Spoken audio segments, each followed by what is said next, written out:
Hey, what's up guys, it's DarkArmedDuelist, and today I'm going to be doing a Melffy deck. I'm really excited for this one because this deck is a really cute deck that reminds me a lot of Winnie the Pooh, to be honest.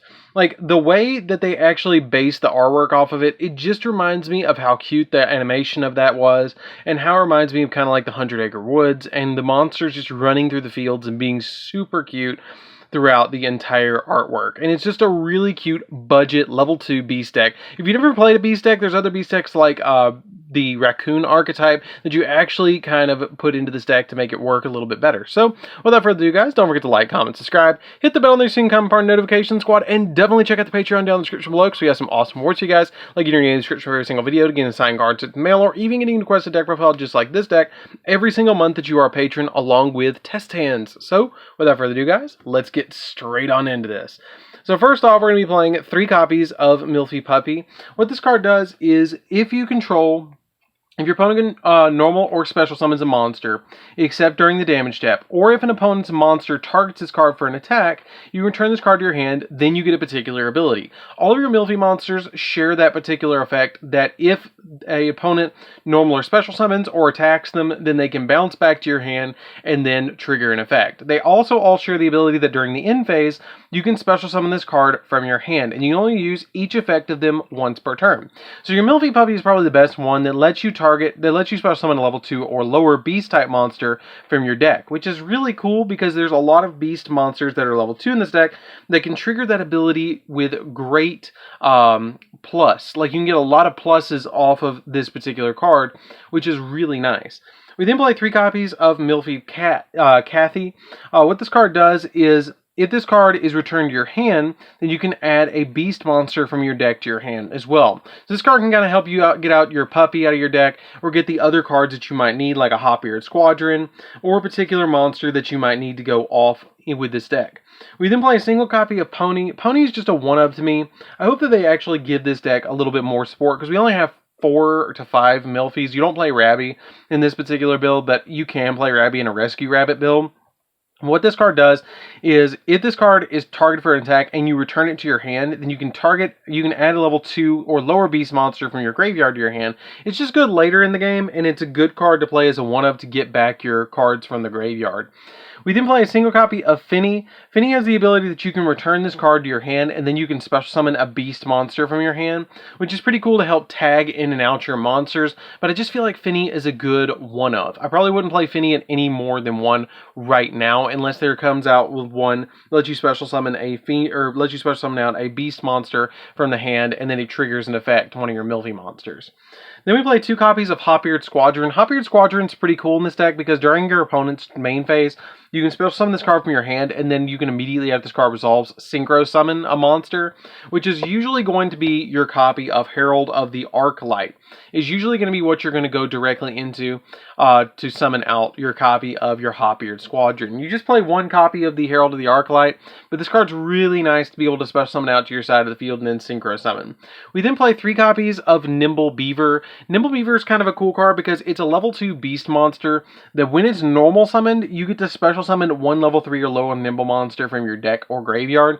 So you can special summon out another Nimble Beaver to overlay in to make a copy of one of your XYZ monsters, or link summon it away to go in for another monster that you might need to link climb, but it's just an overall really good card in this deck. We play 2 copies of Mystical Beast of the Forest, the cute deer, or we play 2 copies of Bambi. What this card does is you can discard a card and then target a level 2 or lower beast monster in your graveyard, and then you special summon it in attack or face down defense, which is really good to help you go into some synchro plays to be able to go off against your opponent, because it's also a tuner monster, which super helps out in this deck. We then play 2 copies of Kalistona. This card is really good too, because this card is the main card that you're going to want to summon off your puppy, because it has that really neat ability that if this card is special summoned by the effect of a beast monster, then you can target 1 card on the field and destroy it, which helps out so much in this deck to be able to pop certain cards on your opponent's side of the field. It's just really nice to be able to pop a bunch of different stuff. But you want to summon this card usually off of your puppy, because if you summon this off of puppy, it's going to trigger and be able to pop the cards that you need. I then play a single tech card as a key mouse. This card is a level 1 tuner monster, which helps out the deck quite a lot to be able to special summon out of the deck. And it also has a really neat ability that when this card is destroyed by battle and sent to the graveyard, you can add a level 3 or lower beast type monster from your deck or to your hand, which is nice. The real effect that I like about this card, though, is that it's a level 1 tuner monster that you can use with your other monsters that you have currently on the field, like 2 of your copies of your Melffy monsters, to go directly into a copy of your Naturia Beast, which is probably one of the best cards in this entire deck. It comes in super handy to be able to go into Naturia Beast, and it's just an overall really good card. I love this card as a tech card. We then play a single copy of Pero Cerberus. This card's a level 3 Earth Beast monster, so it helps the deck going into Naturia Beast. When you use your copy of Bambi to go into this card, it's super, super nice, because you can just use that and this card to go into it, and then this card also has that extra added effect that you take no... if you take battle damage, my opponent's card, then you can banish this card from your graveyard and target a card on the field and destroy it. It's really good just to be able to banish what you need to be able to get this card, to get a pop on your opponent. We then play a single copy of Mind Mole. Mind Mole is kind of interesting because once per turn, this card cannot be destroyed by battle, and if this card is sent to the graveyard for a synchro summon of a synchro beast monster, then you get to draw a card, which is super helpful just to be able to get you that additional draw. I really, really, really, really like that ability to get you that additional draw. It comes in super handy to be able to get that additional card in your hand, and it just is super nice to be able to have another level 3 monster in the deck. We then play 3 copies of Rescue Cat. Rescue Cat is super nice in this deck because you can normal summon out the Rescue Cat, send it to the graveyard, and then special summon 2 beast monsters from your deck, or 2 level 3 or lower beast monsters from your deck. So you can special summon out your Pero, and then you can special summon out a tuner if you want to, but you can't summon anything that, but their effects are negated and you destroy them during the end phase, which is super easy to be able to just... This card's essentially a 1-card Naturia Beast, which is why this card is so good in this deck. We then play 3 copies of Ash Blossom as well. The 3 Ash Blossoms just help us stop our opponent from doing all sorts of shenanigans. So you play this card as a 3 of in the deck just to stop your opponent from doing all sorts of stuff against you.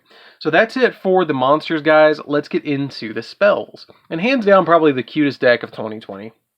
We then play 3 copies of Call by the Grave as normal. We always want to play 3 copies of Call by the Grave because it comes in super handy to be able to play this card, to be able to stop our opponent from doing all sorts of hand trap shenanigans against us. We then play essentially 3 copies of Monster Reborn, which is 1 copy of Monster Reborn, 1 copy of Ayers Rock Sunrise, which lets us reborn a beast monster from the graveyard, which is super nice. And it makes our opponent's monsters lose 2 under attack for each beast, plant, or wing beast we control, which is pretty good.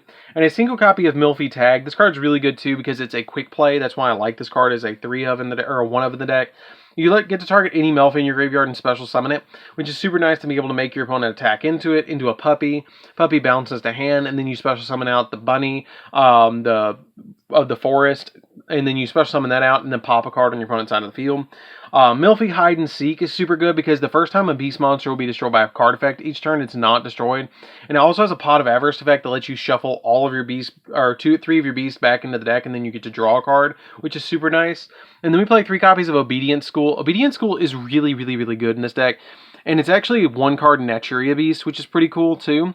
If you control no monsters, then you get special summon 3 level 2 or lower beast monsters with the same name, or with different names from your deck, but their effects are negated, and also you destroy them during the end phase. And for the rest of the turn, after this card resolves, you cannot special summon monsters except for beasts.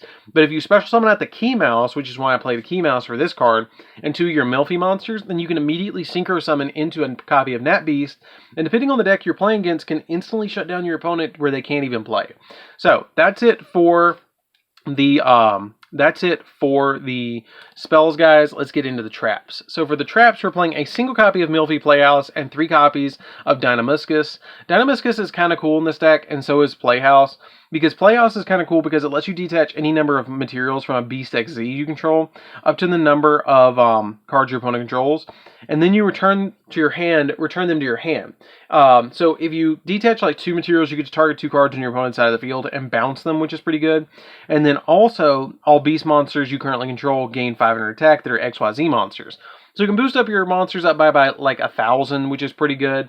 And it also, your Dynamiscus, you just discard a card and it's essentially Karma Cut. And when a trap card is activated, you can special summon this card from your graveyard. So if your opponent Infinite Impermanences you can activate that. If you want to drop the Ash or the Call by the Grave for Infinite Impermanence, you totally can drop that for Infinite Impermanence and play a little bit more of a trap lineup. That is totally cool in this deck. So that's it for the main deck, guys. Let's get into the extra deck.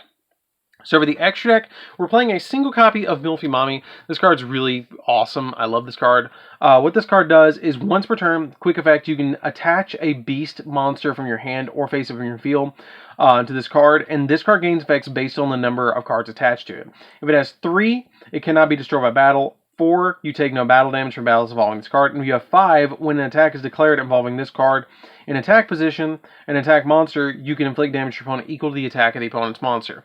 You're rarely going to summon it out, but when you do, you can really get this card super, awesome, where it has all sorts of different effects.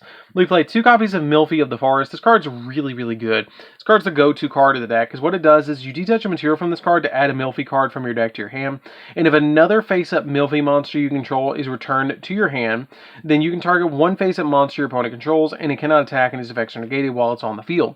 So this card can be really good to be able to add a card like your copy of Tag to your hand, and then once you add Tag, you revive the monster you detached off of this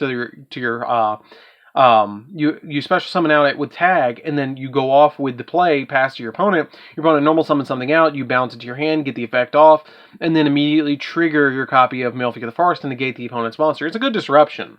You play 1 copy of number 64, Ronin Raccoon. Ronin Raccoon is really, really good in this deck because it's your 1 big beat stick, because you can summon a token and then it becomes the biggest monster on the field. It matches the attack points of the biggest monster on the field, which is pretty good. 1 copy of Sky Cavalry. It is a Beast Warrior, so you have to keep that in mind about this card. It can be destroyed by battle while it has XYZ materials, and if this card in an opponent's monster battle, you can detach a material in this card and return the opponent's monster to the hand, which is really good for disrupting your opponent. You play a single copy of Nat Beast, which is the single best card in the entire extra deck, which is really, really good. 1 copy of Barkion. Barkion, same thing. You can negate traps, spells and traps, really good. 1 copy of Brionic. Brionic is really good too because you can just discard a bunch of cards and then bounce stuff off your opponent's side of the field.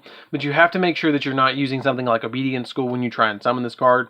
1 copy of Herald of the Arclight. This card is really good in the deck too because you can just bounce it back to your hand, or bounce it or send it to the graveyard and negate anything, which is really good. You don't play any rituals in this deck, so that doesn't come up. 1 copy of Deco Talker, just to be able to pop a bunch of cards on the field, which is super nice. Unicorn to spin stuff. Phoenix to pop spells and traps. Cerberus to pop monsters. Since we do have tuners in the deck, we're playing a single copy of Needle Fiber, but it's not super needed in this deck. You can summon it sometimes, and it's just another Decode Talker, or not Decode Talker, but Access Code Talker target. So, I mean, it's good, but at the same time, you don't have to have it in this particular build. And a single copy of Mrs. Radiant just to boost all your monsters up because they're all Earth. So, that's it for the deck, guys. I hope you enjoyed it. It's a really, really, really good deck to play around with. It's kind of a control-based deck that you're trying to bounce your Melffys to swarm against your opponent, and then finally OTK them with all of your, Melffys. It's a slow grind-based deck, which is kind of cool. It's like slow stun grind, which is kind of neat. So, anyways, guys, this is DarkArmedDuelist. Don't forget to like, comment, subscribe, hit the bell near so you can become part of the notification squad, and definitely tell what you think of this deck down in the comments down below, and we'll see you guys in the next video. See you later, guys.